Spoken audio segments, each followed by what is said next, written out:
সামনেই দলের আভ্যন্তরীণ সাংগঠনিক নির্বাচন, অর্থাৎ ত্রিপুরার সংগঠনকে নতুনভাবে সাজিয়ে তুলতে চাইছে বিজেপি। সেই লক্ষ্যে শুরু হয়ে গেছে মন্থন। শনিবার মুখ্যমন্ত্রী এবং বিজেপির কেন্দ্রীয় নেতৃত্বের উপস্থিতিতে দলের সংগঠন বিস্তারে ভগৎ সিং যুব আবাসে হয় গুরুত্বপূর্ণ বৈঠক। সভায় মুখ্যমন্ত্রী ডক্টর মানিক সাহা ছাড়াও উপস্থিত ছিলেন বিজেপির উত্তর পূর্বাঞ্চলের সমন্বয়ক সম্বিত পাত্রা, ত্রিপুরা প্রদেশ বিজেপির প্রভারী ডক্টর রাজদীপ রায়, সংগঠন মহামন্ত্রী রবীন্দ্র রাজু, প্রদেশ সভাপতি তথা সাংসদ রাজীব ভট্টাচার্য এবং নির্বাচনের জন্য বিজেপির কেন্দ্রীয় নেতৃত্ব মনোনীত রিটার্নিং অফিসার সমীরেন্দ্র চন্দ্র দেব।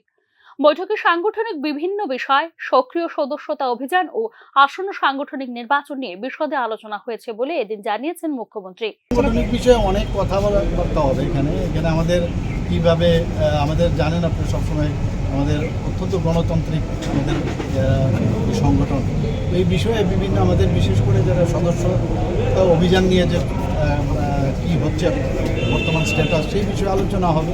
এই বিষয়গুলো নিয়ে আজকে বিশেষ করা হবে। আগামী 31 অক্টোবর দলের সক্রিয় সভ্যপদ অভিযানের পরপরই ধাপে ধাপে বুথ, মণ্ডল, জেলা এবং রাজ্য সভাপতি নির্বাচনের বিষয়গুলি সম্পন্ন করবে ত্রিপুরা প্রদেশ বিজেপি। এই ক্ষেত্রে ডিসেম্বরের প্রথম সপ্তাহের মধ্যেই রাজ্য স্তরে নির্বাচন শেষ করার নির্দেশ দিয়েছে বিজেপির কেন্দ্রীয় নেতৃত্ব। দলের অভ্যন্তরীণ সাংগঠনিক নির্বাচনের ক্ষেত্রে তৃণমূল পর্যায়ে গ্রহণযোগ্যতা রয়েছে এমন কার্যকর্তা এবং নেতৃত্বকে সামনের সারিতে তুলে আনার পক্ষে সওয়াল করেছেন মুখ্যমন্ত্রী ডক্টর মানিক সাহা।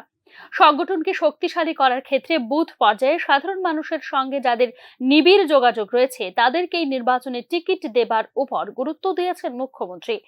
একই সাথে বিভিন্ন কেন্দ্রীয় এবং রাজ্য স্তরের প্রকল্পগুলি সমাজের অন্তিম ব্যক্তি পর্যন্ত পৌঁছে দেওয়ার জন্য দলীয় কার্যকর্তা এবং নেতৃত্বদের নির্দেশ দিয়েছেন মুখ্যমন্ত্রী ডক্টর মানিক সাহা। 2022 সালে বিপ্লব কুমার দেবের স্থলাভিষিক্ত হয়ে বিধানসভা, লোকসভা, ত্রিস্তর পঞ্চায়েত অর্থাৎ সবকটি নির্বাচনে মুখ্যমন্ত্রী মানিক সাহার নেতৃত্বে ত্রিপুরায় ব্যাপক সাফল্য পেয়েছে বিজেপি। বিশেষ করে বাইক বাহিনীর মতো আইন শৃঙ্খলা বিনষ্টকারীদের বিরুদ্ধে কঠোর অবস্থান নিয়ে সাধারণ মানুষের কাছ থেকে গ্রহণযোগ্যতা অর্জন করতে সক্ষম হয়েছে মুখ্যমন্ত্রী ডক্টর মানিক সাহা। স্বাভাবিক কারণেই ত্রিপুরায় দলের আসন্ন আভ্যন্তরীণ সাংগঠনিক নির্বাচনেও মুখ্যমন্ত্রী ডক্টর মানিক সাহার ভাবধারাকে গুরুত্ব দেবে বিজেপির কেন্দ্রীয় নেতৃত্ব বলে নিশ্চিত রাজনৈতিক বিশেষজ্ঞ মহল।